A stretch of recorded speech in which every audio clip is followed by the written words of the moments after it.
अगर सरकारी जगहों पर आपका भी काम अटका हुआ है तो आप अपने बात करने के तरीका बदलकर अपना काम बहुत आसानी से करा सकते हैं। तो चलिए जानते हैं कि हमें सरकारी जगहों पर किन तरीकों से बात करना होगा। तो कॉन्फिडेंस एक ऐसा चीज है जो कि गलत को सही और सही को गलत बनाने का क्षमता रखता है। और इसका एग्जाम्पल आप लोग कई बार देखे होंगे कि जब कोई व्यक्ति झूठा भी बोलता है लेकिन कॉन्फिडेंस के साथ बोलता है तो उस पर कोई भी व्यक्ति शक नहीं करता है, लेकिन जो सही बोलता है और लो कॉन्फिडेंस के साथ बोलता है उस पर सभी लोग शक करने लगते हैं कि ये झूठ बोल रहा है। सेम कंडीशन आपके साथ भी होगा अगर आप सही होते हुए भी कॉन्फिडेंस के साथ नहीं बोलिएगा तो चलिए जानते हैं वैसे 5 जगह जहां आपके अंदर कॉन्फिडेंस होना बहुत जरूरी होता है। Number 1, bank. यदि आपका कोई काम बैंक में अटका हुआ है या नहीं हो रहा है तो वहां आपको अपने कॉन्फिडेंस लेवल बढ़ाना होगा और मैनेजर से या जो भी वर्कर्स हैं उनसे पूरे कॉन्फिडेंस के साथ बात करना होगा, तभी आपका काम पूरा हो पाएगा, नहीं तो पूरा नहीं होगा। Second, government hospital. यदि बदकिस्मत के कारण आपको गवर्नमेंट हॉस्पिटल में चेकअप कराना है तो आपको हेड डॉक्टर से डायरेक्ट बात करना होगा, ना कि कंपाउंडर के माध्यम से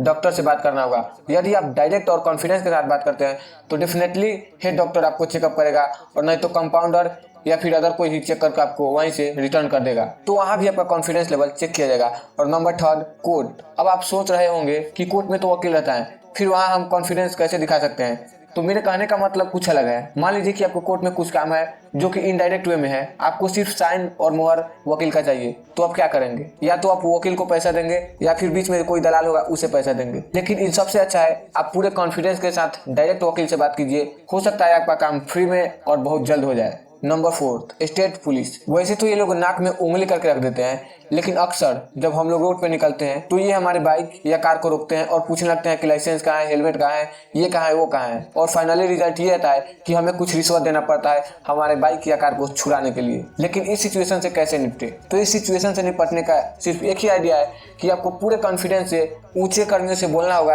कि मेरा घर पास ही में है, मैं कहीं दूर का नहीं हूँ, इसलिए मैं हर बार हेलमेट या फिर और कागज लेकर नहीं चल सकता, जिसके कारण अभी मेरे पास उपलब्ध नहीं है। Number 5, public speaking. यदि आप कहीं पे प्रोग्राम दे रहे हैं या कहीं भाषण दे रहे हैं तो बहुत लोग स्टेज पे चढ़ते ही डरने लगते हैं, और ये लगभग सभी लोगों के साथ होता है। और इसका कारण है कि आपके अंदर कॉन्फिडेंस नहीं होता है। आपको लगता है कि मैं जो बोल रहा हूँ शायद वो गलत है, वो लोगों को पसंद ना आए।